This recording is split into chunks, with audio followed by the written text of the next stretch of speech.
Necessity is the mother of invention. I was going to knock that out of there, but I heard people say you don't want to knock around with this cast.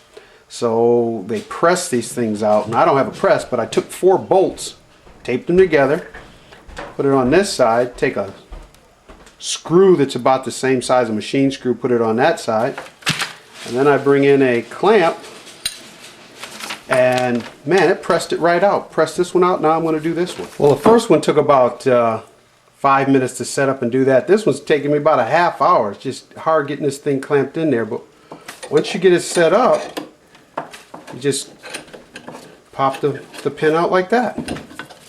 That comes out on the other side. So, there we go.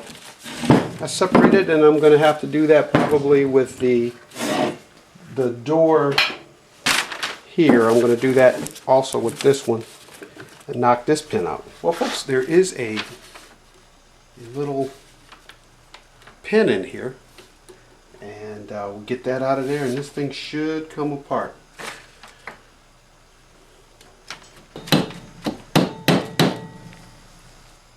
Now this is what happens when you use a tool the way it's not supposed to be. I don't know if you can see that little bend in there, but yeah, don't use your precision things here as a punch. Use a punch. Anyway, there's the pin right there. We'll pull that out of there and get these gears off. Well, if you want to restore, don't do like I do. Do like you're supposed to do. Alright, there's that little ball bearing. That's out of there. And what I mean by that is, I didn't realize there was a pin in there until I banged on that a couple times. It wouldn't come. I didn't hit it too hard though, but I had to go look up in the parts diagram. So that's what you're supposed to do. Figure out how it goes together, and that'll tell you how it goes apart. And that's what I should have done in the first place. So, alrighty. Looks like this thing is coming out. Alright.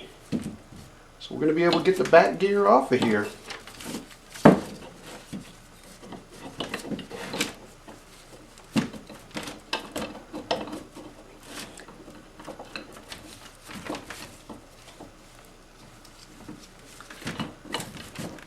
I think. There we go. Oh! Good gravy. Okay.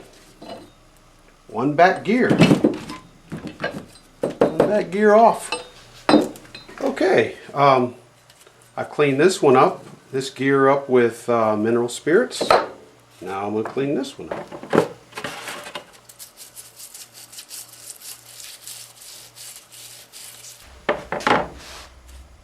I cleaned up pretty nicely. It's got stains on it, but it's all degreased and cleaned up.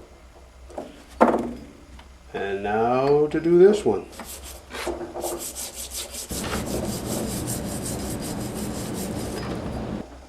Well, this turned out pretty nice. There is some stuff on here though that looks like a little bit of corrosion in here on between the belts. So I'm going to stick this in Evaporust and see if that cleans it up even better.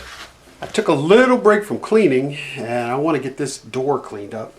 And I was able to get this chart off of here that shows the threading and how many threads per inch and all that. And I only had just a little bit of damage up here and here. So hopefully I can repair that and get it on there and make it look really nice. Well, I cleaned this up a little bit. I just did that with mineral spirits. You can see that there's rust still on it, but it has been degreased.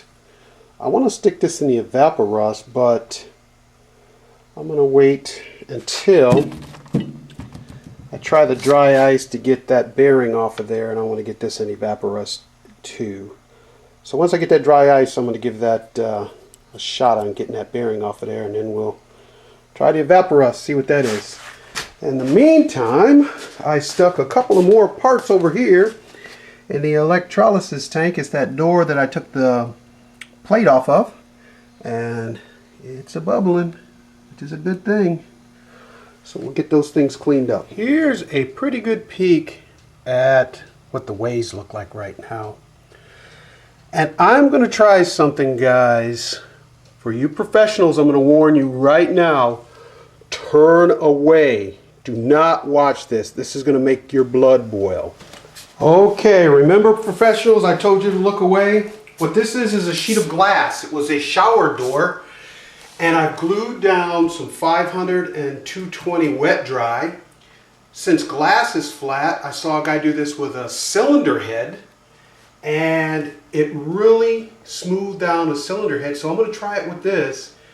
And all I want to do is take off a couple of thousandths to level out the bed. So I'm going to start on the 500 just to see if the concept is going to work to show me highs and lows. And if it's working, I'll do the 220 and then come back to the 500 to finish it. So here we go.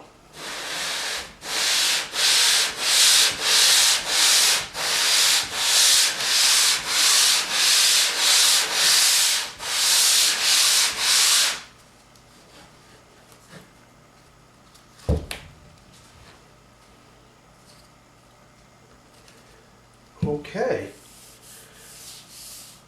I can see some,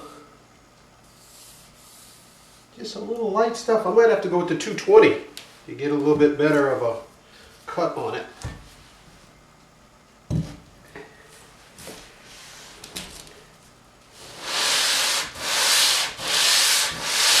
Well guys, I really thought that was going to go in here and just clean house. Guess those hardened ways are really hard to get to. I guess I need a different type of sandpaper on there or emery cloth, but that barely scratched it, literally, even with the 220. So I don't know if the concept is good or not, but I saw, like I said, I saw a guy do this with an engine head, and I thought, gosh, if the glass is flat, that should make it flat. Anyway, more on that later. Well, I got this from Clausing. Just a little bit disappointed with this chip guard. This isn't the original. This is just some bent sheet metal. But it came with, I shouldn't say came with, I bought a Morse taper one for the tailstock, which it fits nicely. That piece that I busted on the end there, that gear, that was 20 bucks plus shipping. And this little screw. So all together, all this stuff here, these 4 pieces was shipping. This is 20. This is 20. This was like $1 something, I think, or no, $5. And this is like $1 in shipping. All that was 50 bucks. Not a lot for your money, huh?